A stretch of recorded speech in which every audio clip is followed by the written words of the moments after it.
I didn't necessarily grow up with language like on me because my grandparents went to residential school and were scared to teach me Algonquin, but I regained it. The Decade of Indigenous Languages, it means a lot. There was a lot of dehumanizing of our people, and language was one of the ways they did that to really dehumanize us, was telling us, it's lesser, it's not beautiful. There's a lot of people that have done a lot of language work where that was their reality.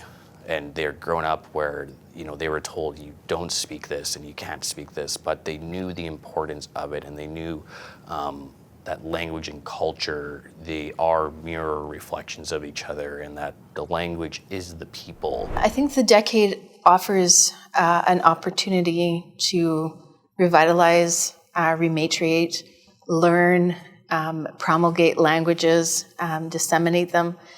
And what I think that means is creating fluency amongst speakers and Indigenous people, but also having a recognition externally of what the languages are that belong to the territory itself. From the language comes an emotional maturity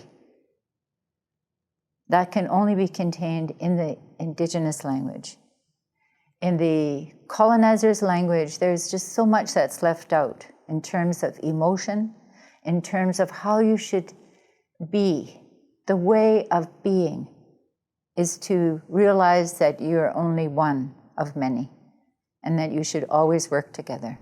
I want to be able to think in my language. Anishinaabe-Métis cannot be replicated or duplicated anywhere else in the world because it's so intricately connected to the geography of the land that we come from. And so for me, Anishinaabe-Métis comes from the Great Lakes.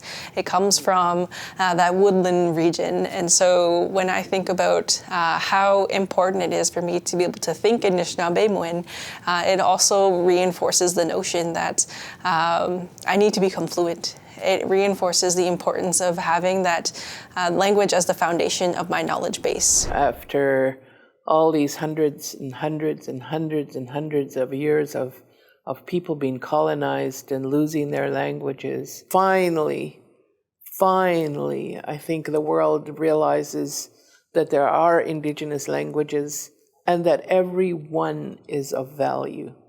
And it also, it's an opportunity for Indigenous peoples from around the world to share their knowledge, their wisdom, the beauty of their languages, and to be able to share the depth of wisdom that's in those languages when we think about the land.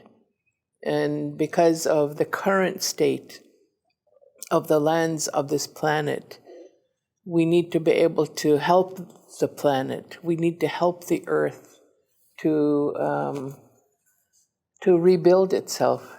And the way to do that can be found in our languages.